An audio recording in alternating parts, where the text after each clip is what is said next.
Righty, before I lose my voice completely and then head off to launch party for Taylor, I am going to record the week ahead video, and these will all be spaced out, scheduled, but I'm having to record them all today because I am away for the weekend again with my hubs. So this is for the week beginning October the 5th. Okay, some of it I talked about because my month ahead video was quite detailed, so I'm going to try and go through this really quickly. So on October the 5th, we start the week with the Pisces moon. Okay, the Sunday, October the 5th, the moon. Oh, let me get the chart. That would help. And let me talk while I do it. So the moon will be in Pisces on Sunday. So let me get that chart and share it. I'm not going to adjust the time. So Sunday, we start with the moon in Pisces. Earlier in the day, the moon will conjunct the North Node, still at the degree of the eclipses, and oppose Venus and conjunct Nessus. So we're really going to start kind of looking at how the abuses of power have affected our lives, but not just by others, how we've abused our own power over ourselves, our inner power, really, and our connection with the divine. The bigger aspects for the day are that Juno will be opposing Uranus, because Juno has just moved into the sign of Sagittarius. Juno is our sacred contract. She's in the sign of freedom and truth. And Uranus is saying break those old flipping patterns that are stuck within you as we approach the full moon. Watch that full moon video. There's some great advice in there. And it's all of this, to my mind, is just saying, I've just had enough of this, of kind of reliving these old patterns and voices that live within me. And I'm sick of how the world's doing it, but I can only start change myself first. So a big kind of focus on that.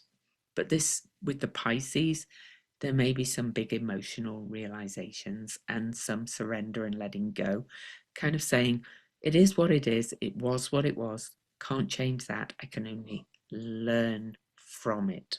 Okay. All right, moving on through the day, the Pisces moon will then aspect Jupiter. We've actually kind of got and trine Hecate. So we actually have a lovely water grand trine when the moon comes up to that, which is helping us kind of release and let go of some of these old patterns so that we can see our way forward at the crossroads that we're all at collectively in a very big way. The moon will then conjunct Saturn, which is still square the galactic center, by the way. Conjunct Saturn. That's letting go of a lot of old self-limiting beliefs. Again, process more layers of the onion to unpeel as you really move into finding yourself and healing from the inside out. Okay, that's all the aspects I think I'm going to talk about, except that Juno will also sextile Pluto. Purge, purge, purge some old stuff. Asteroid Lilith, talk to the hand, asteroid. Nope, not doing that. Stations direct. All these energies are stationing direct in Aquarius. Lilith is saying, no, my future is not going to look like what you want. My future, I can create my future. And I'm going to say just, nope, not going to happen. Okay, on to the 6th, Monday the 6th. Early on, the moon moves into Aries, aspects all of these things, conjuncts Neptune, then sextiles Uranus, sextiles Pluto, feels the immensity of these big changes, but also feels what personal action you can take within the chaos as you stand in the eye of the hurricane, rather than being in a washing machine and allowing the planets to do you. You are going to choose to focus, Aries, and you are going to have your eyes on your prize, whatever that is for you. And that is mainly that healing, finding out who you truly are, and doing that self-care. Okay, lots and lots of things going on. I'm not going to do all the lunar aspects because it's huge, because a big aspect that we have happening on the 6th is that Mercury over here enters the sign of Scorpio, joining Haumea, joining Black Moon Lilith, joining Mars. Won't quite catch up to Hecate. Hecate moves on, but this is very potent. Mercury in Scorpio really delves into the shadows, delves into secrets, lies, manipulation, but also into your deepest sense of empowerment.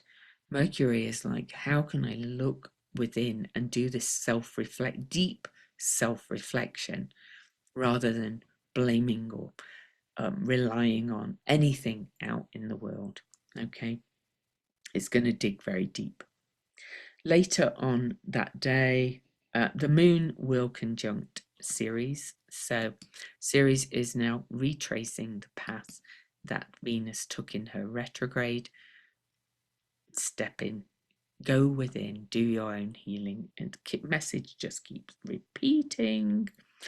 Mercury will be at the focal point of a quincunx from Uranus and Neptune, and pointing at Mercury and Haumea. How can we regenerate from the inside out, focusing on changing from the inside out and the bottom up, and my role in that, in this big collective shift we're going through. I've said it before, but I'll say it again. Then Ceres will actually square off, and so will the moon, to Pholus, kind of like cause and effect. We're kind of doing this inner inventory still that kind of was been through the eclipse season. You know, an inventory is different to blaming. An inventory is looking back and saying, I can see how I've tried to, or I've done this and I've done that, or I've repeated patterns, or I've thought that everybody else was doing me rather than maybe I was allowing it, or attracting people that repeated those patterns.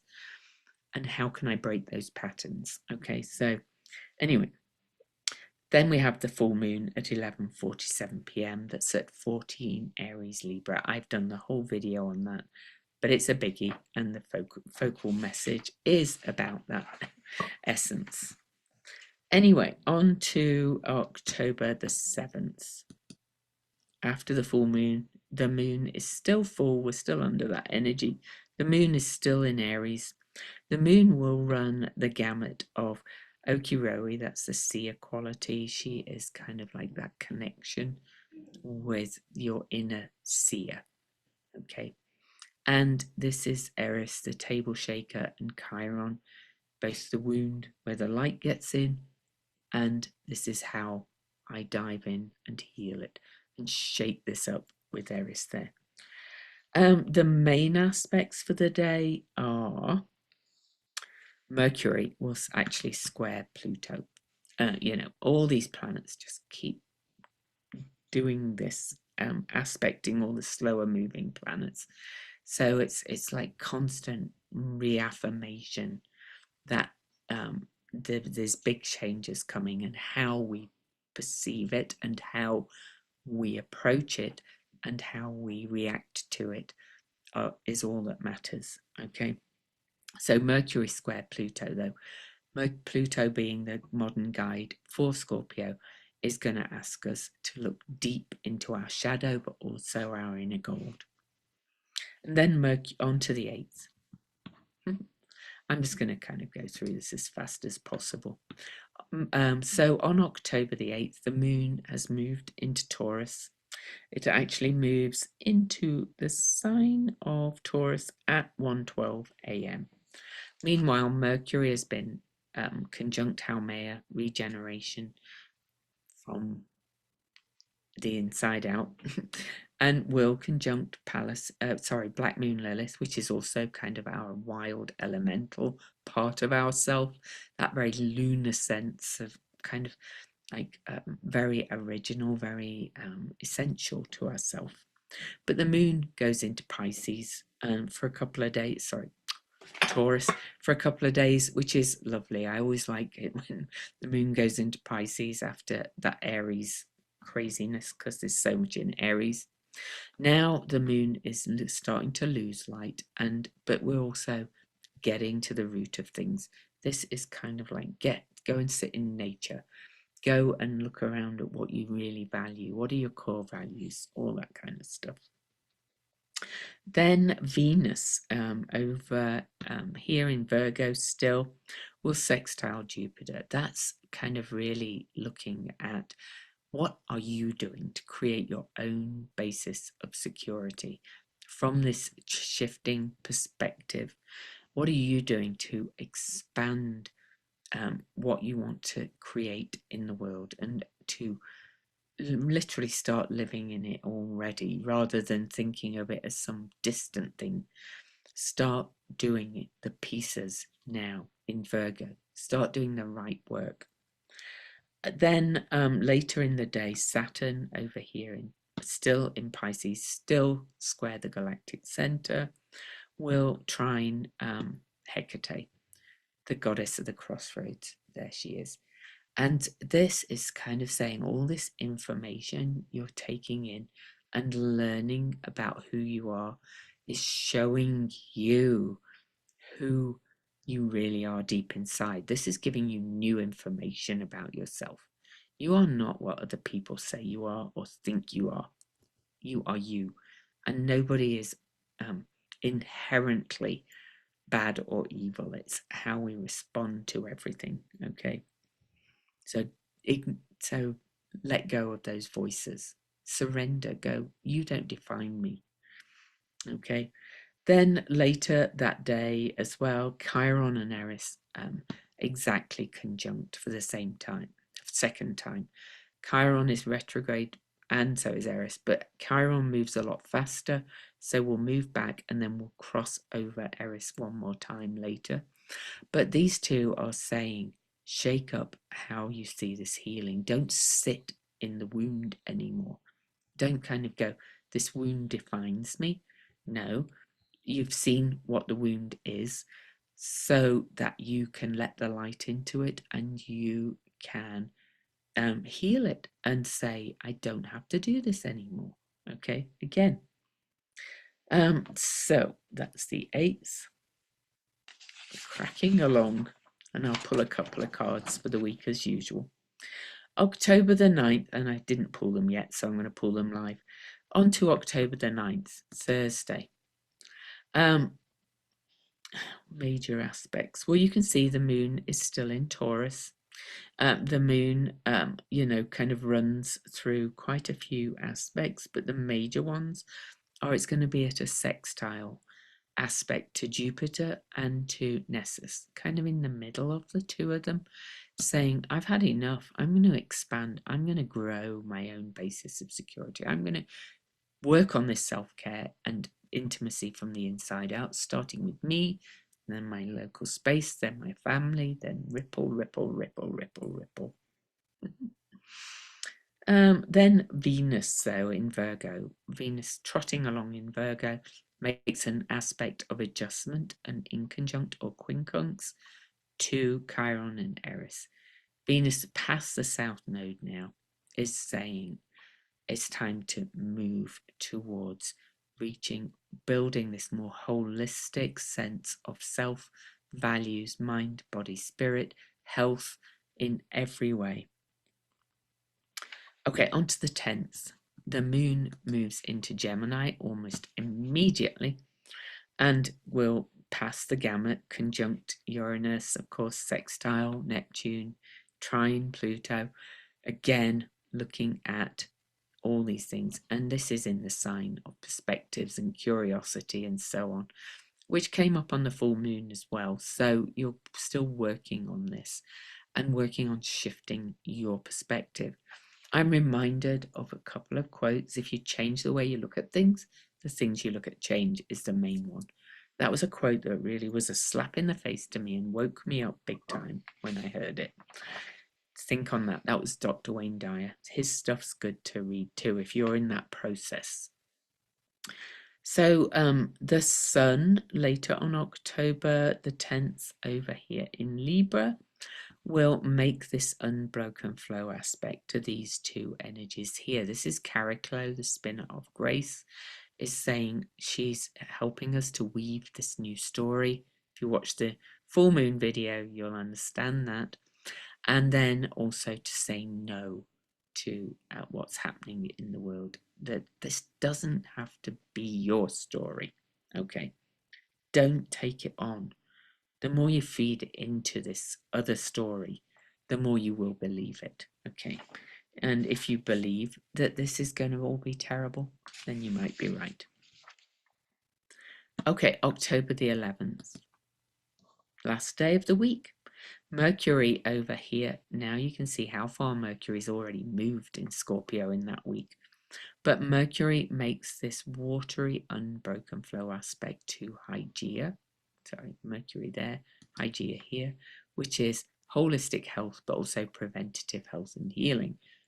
Back to that self-care, which includes doing things that fill you up mind, body, and spirit so that you are balanced well. But Mercury will also square Pallas Athena, and that's helping you pull some pieces together. It's helping you strategize. It's helping you create a path forward to vision a future. This is way beyond vision boards. This is true mind magic. And my favorite law of attraction book, Mind Magic by Doty, I found out yesterday that he passed.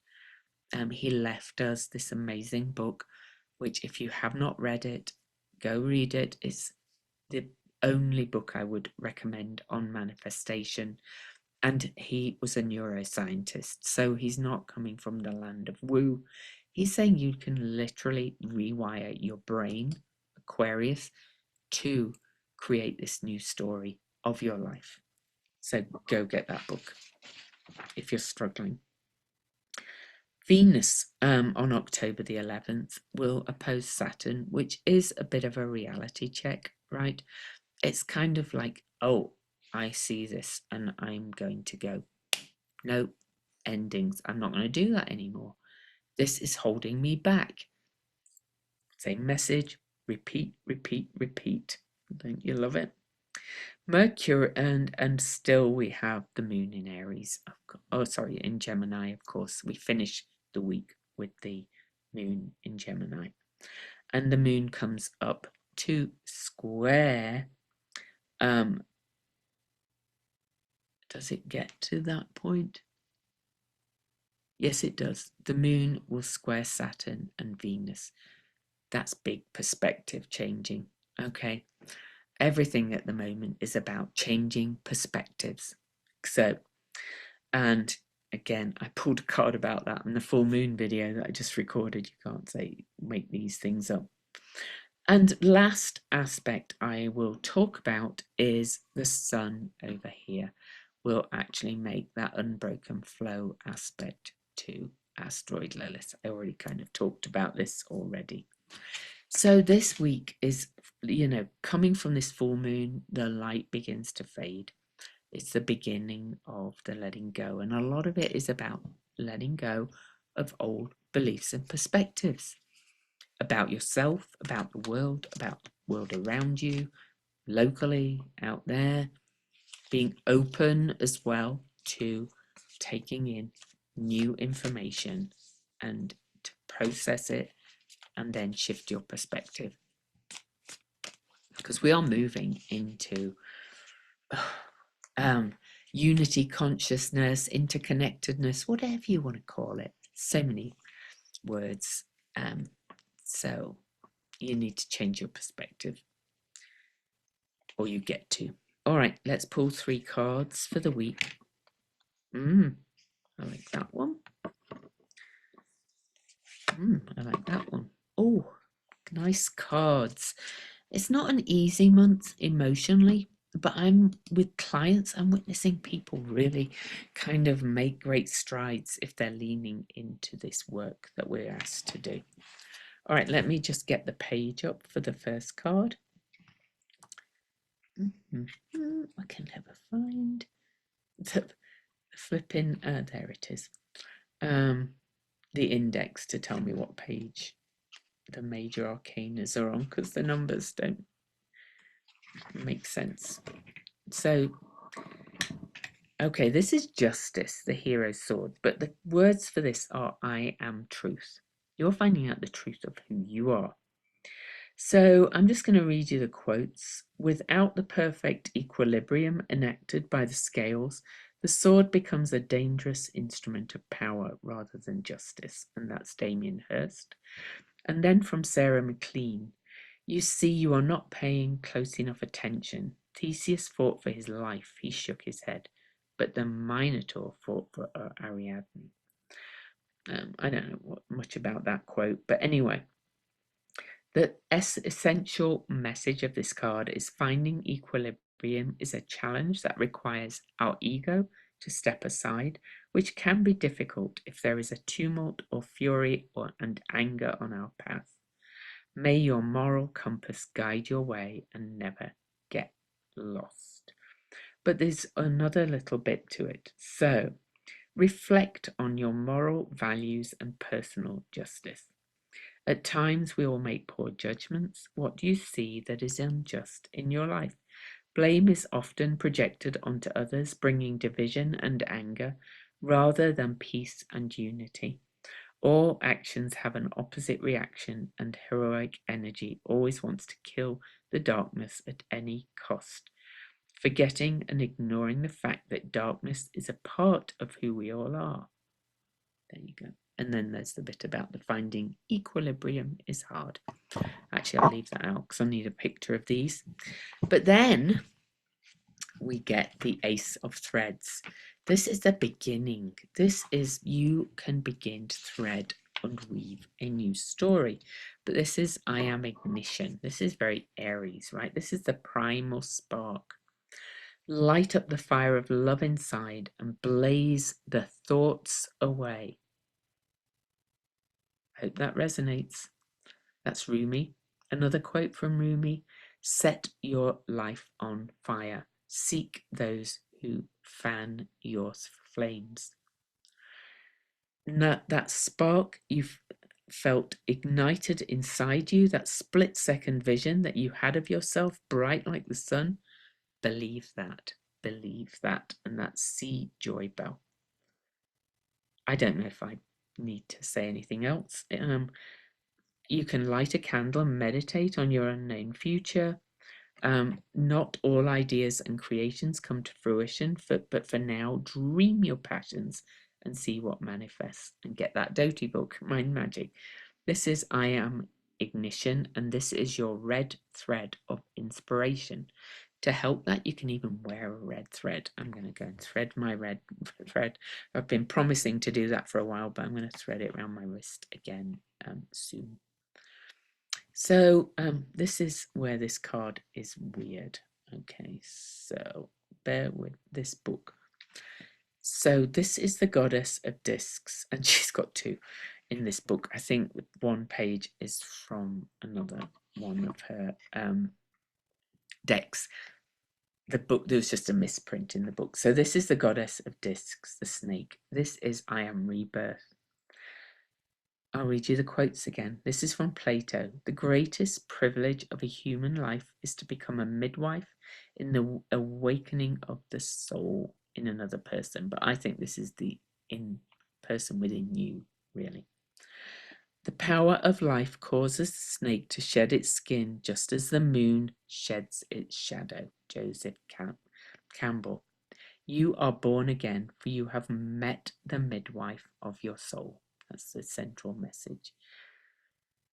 I don't think I need to say anything else.